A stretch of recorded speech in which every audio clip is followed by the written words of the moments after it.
Tem uma sequência de acontecimentos aqui, que à primeira vista pode até parecer comum, mas quando você começa a prestar atenção de verdade, ela levanta uma possibilidade muito mais séria, porque tudo começa no momento em que Tiago deixa escapar algo que muda completamente o peso da situação. Ele revela para Silvana uma desconfiança de que alguém da própria família Brandão pode estar envolvido na morte de Arthur. E isso não é um detalhe pequeno, porque quando uma suspeita dessa surge, ela muda tudo.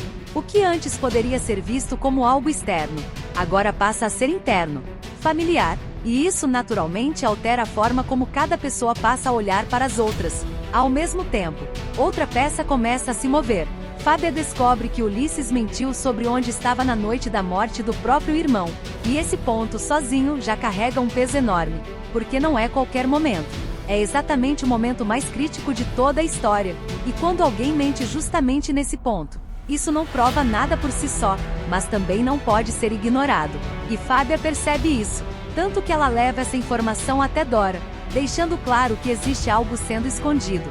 Enquanto isso, Pedro toma uma decisão que também muda o rumo das coisas. Ele comunica a Adriana que será o advogado de defesa dela, e não para por aí. Ele deixa claro que está disposto a enfrentar o próprio pai para defendê-la. E aqui, a situação deixa de ser apenas jurídica, e passa a ser pessoal, porque essa escolha envolve confronto direto. Família, lealdade, consequência. Ao mesmo tempo, outras movimentações começam a acontecer nos bastidores. Bruna procura Ademir com a intenção de se aproximar de Pedro, mas essa aproximação vem com um pedido em troca. Ademir quer que ela convença Pedro a abandonar o processo de Adriana, ou seja, não é apenas uma aproximação, é uma tentativa clara de influência, e isso levanta uma dúvida importante. Até que ponto as decisões de Pedro vão continuar sendo realmente dele? Enquanto tudo isso acontece, existe também um movimento emocional acontecendo em paralelo. Francesca tenta consolar Otoniel. Adriana pede que o avô volte a morar com a família, e isso mostra uma tentativa de reconstrução, de proximidade, de apoio. Mas, ao mesmo tempo, as dúvidas continuam crescendo. E como se não bastasse, Ademir decide procurar Pedro, e Otoniel chega ao apartamento de Arthur dizendo que aceita voltar a morar com a família. E quando você junta tudo isso, a sensação que fica é que várias coisas estão acontecendo ao mesmo tempo, mas não necessariamente por acaso. E é aqui que entra a pergunta principal: isso tudo é coincidência?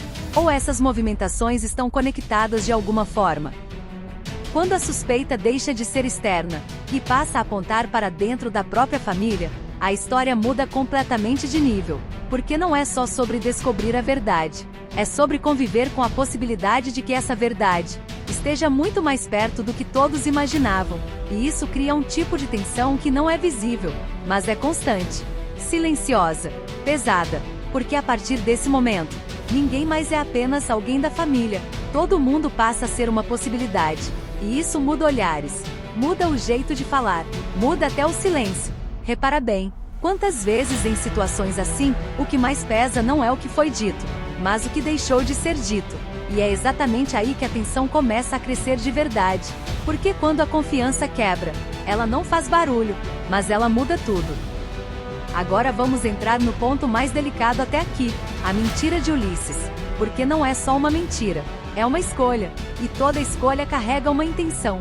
A grande questão aqui não é ele mentiu, é por que ele precisou mentir, porque existem dois caminhos possíveis: ou ele estava escondendo algo irrelevante, ou ele estava tentando evitar algo muito maior. E quando essa mentira acontece exatamente na noite da morte do irmão, ela automaticamente ganha outro peso, outro significado, outro impacto. E Fábia percebe isso. Ela não ignora, ela não deixa passar, ela leva essa informação adiante. E isso é importante, porque mostra que dentro dessa história, existem personagens que não estão apenas reagindo, estão observando, conectando pontos. E aqui entra uma possibilidade forte. E se essa mentira não for o problema principal, mas apenas o primeiro sinal de algo que ainda não apareceu completamente? Agora tem um detalhe que precisa ser observado com muito mais atenção.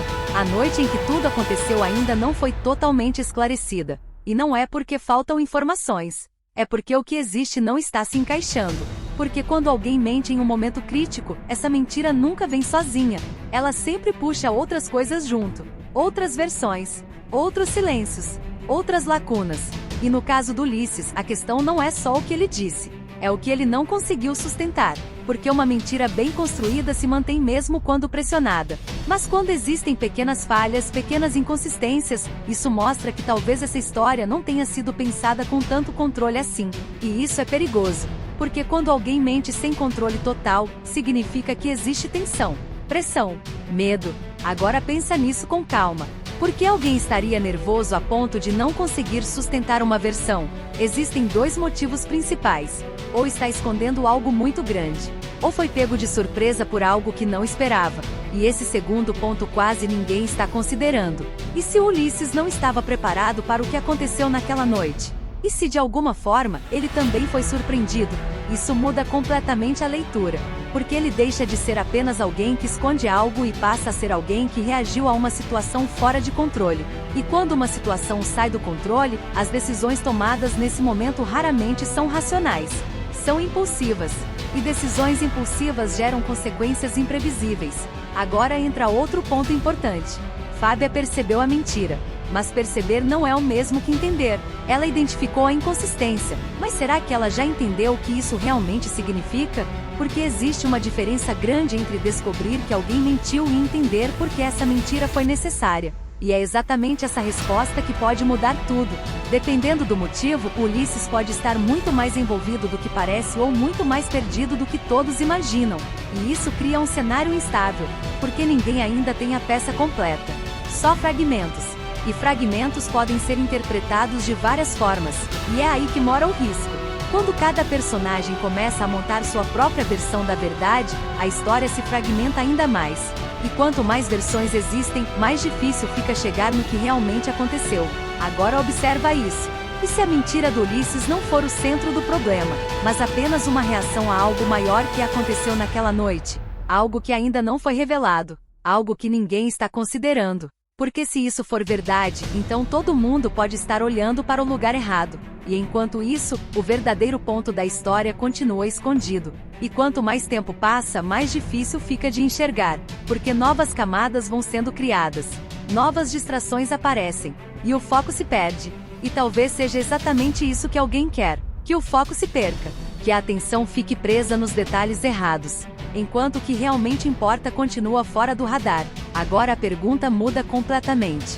Não é mais porque o Ulisses mentiu, é: o que aconteceu naquela noite que fez essa mentira se tornar necessária?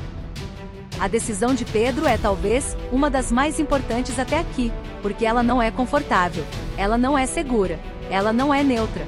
Ele escolhe defender Adriana, mesmo sabendo exatamente o que isso significa. E isso levanta uma questão muito interessante. Ninguém toma uma decisão assim sem ter um motivo muito forte. Então o que está por trás disso? Confiança? Sentimento? Convicção? Ou informação? Porque existe uma diferença enorme entre defender alguém porque acredita e defender alguém porque sabe. E se Pedro souber de algo, isso muda completamente o papel dele dentro da história. Ele deixa de ser apenas um defensor e passa a ser uma peça-chave. Agora observa com calma o movimento de Ademir. Ele não confronta, ele não se expõe diretamente. Ele usa Bruna. E isso não é por acaso. Isso é estratégia. Porque agir de forma indireta permite controlar sem parecer que está controlando. E isso é muito mais perigoso, porque é invisível, é sutil, e muitas vezes, é eficaz. E aqui entra uma dúvida importante. Essa tentativa de influenciar Pedro é um movimento isolado, ou faz parte de algo maior? Porque se existe uma preocupação em tirar Pedro do caso, isso significa que a presença dele ali incomoda. E se incomoda, tem motivo. Agora para tudo, porque a partir desse momento, a gente precisa olhar para essa história de um jeito diferente. Não mais como acontecimentos isolados, mas como um jogo onde nem todas as peças estão visíveis, e nem todos estão jogando de forma limpa. Porque quando Ademir decide não agir diretamente, e começa a usar outras pessoas como ponte, isso deixa de ser apenas uma atitude estratégica. Isso passa a ser comportamento de alguém que está acostumado a manipular cenários. E isso muda completamente a leitura da história, porque existe uma diferença muito grande entre alguém que reage aos acontecimentos e alguém que antecipa movimentos. E Ademir, nesse ponto, não parece estar reagindo, ele parece estar se posicionando. E quem se posiciona antes? Geralmente sabe de algo antes. Agora pensa comigo. Por que alguém iria querer tirar exatamente o Pedro desse caso? Não qualquer pessoa, não qualquer advogado, mas justamente alguém que decidiu ficar, mesmo com tudo apontando contra. Isso não é coincidência. Isso é incômodo. E quando alguém incomoda, é porque está perto de alguma coisa, mesmo que ainda não saiba exatamente o que. E é aqui que a história começa a ficar ainda mais interessante. Porque talvez o Pedro não seja só uma peça importante. Talvez ele seja uma peça perigosa. Perigosa não pelo que ele fez, mas pelo que ele pode descobrir. E se isso for verdade, então a tentativa de afastar ele não é proteção, é contenção. Agora segura essa linha de raciocínio. E se Ademir não estiver apenas tentando controlar a situação, mas tentando evitar que uma verdade específica apareça? Porque quando alguém tenta controlar demais o ambiente, geralmente não é sobre poder, é sobre medo. Medo de perder o controle, medo de exposição, medo de consequência. E isso levanta uma hipótese ainda mais pesada. E se o Ademir souber mais do que demonstra? Muito mais. E estiver, desde o começo, tentando conduzir tudo, sem que ninguém perceba? Porque isso explicaria a forma indireta de agir, a escolha de usar outras pessoas, o foco em afastar quem pode investigar e principalmente a urgência nas atitudes. Urgência não combina com quem está tranquilo. Urgência combina com quem sente que o tempo está contra. E se o tempo está contra alguém nessa história, é porque existe algo que ainda não veio à tona. Agora presta muita atenção nisso. Quando várias ações começam a girar em torno de esconder, desviar ou influenciar, a história deixa de ser sobre o que aconteceu e passa a ser sobre o que está sendo escondido. E isso é muito mais perigoso, porque o que é escondido raramente é pequeno. E aqui entra um detalhe que pouca gente percebe. Quanto mais alguém tenta controlar tudo, mais rastros essa pessoa deixa, porque controle excessivo gera padrão. E padrão pode ser identificado, pode ser seguido, pode ser quebrado. E se alguém dentro dessa história começar a perceber esse padrão, o jogo vira completamente. E aí vem a pergunta mais importante até agora: quem é o primeiro a perceber que tem algo errado nesse jogo? Pedro? Fábia? Ou alguém que ainda nem entrou totalmente nessa linha de suspeita? Porque quando essa percepção acontecer, não vai ser algo leve, não vai ser algo gradual, vai ser um choque. E esse tipo de choque não só revela verdades, ele destrói relações, desestabiliza decisões e muda completamente o rumo da história. E talvez o que a gente esteja vendo até agora não seja nem o começo do problema, mas sim os primeiros sinais de algo muito maior, algo que já estava acontecendo, antes mesmo de todo mundo perceber. E se isso for verdade, então a pergunta deixa de ser quem está envolvido, e passa a ser quem ainda não percebeu que já está dentro disso. Enquanto tudo isso acontece, existe um outro tipo de movimento, mais silencioso, mais emocional, mas igualmente importante. De um lado, temos aproximação, tentativa de reconstrução, apoio. Do outro, temos dúvida, desconfiança, tensão. E essas duas forças estão acontecendo ao mesmo tempo, no mesmo espaço, entre as mesmas pessoas. E isso cria uma situação extremamente instável, porque ninguém está completamente seguro, mas também ninguém quer se afastar. E esse conflito emocional é o que torna tudo mais intenso, mais humano, mais imprevisível. Agora vamos dar um passo além e começar a olhar para isso tudo como um conjunto, porque isoladamente, cada acontecimento tem um peso, mas juntos, eles formam um padrão. Pensa comigo, uma suspeita dentro da família, uma mentira no momento mais crítico, uma decisão que gera conflito direto, tentativas de manipulação indireta, tensão emocional crescente. Isso parece coincidência? Ou construção? Porque quando muitos elementos começam a apontar para direções que se cruzam, geralmente existe algo por trás conectando tudo. E talvez o que está acontecendo aqui não seja apenas consequência dos fatos, mas preparação para algo maior, uma virada. Agora presta atenção nisso. E se alguns personagens já souberem mais do que estão mostrando? Porque isso explicaria muita coisa. Explicaria decisões arriscadas, explicaria mentiras, explicaria tentativas de controle. E se isso for verdade, então a história muda completamente. Porque deixa de ser uma busca por respostas e passa a ser um jogo de esconder verdades. E nesse tipo de jogo, quem parece mais tranquilo, às vezes é quem está mais envolvido. E é exatamente por isso que o que vem a seguir pode ser ainda mais impactante. Porque se essas conexões começarem a aparecer de forma mais clara, algumas relações podem não sobreviver, algumas verdades podem ser impossíveis de ignorar, e algumas decisões não terão mais volta. E a pergunta que fica é: quem vai cair primeiro? Quando tudo isso vier à tona?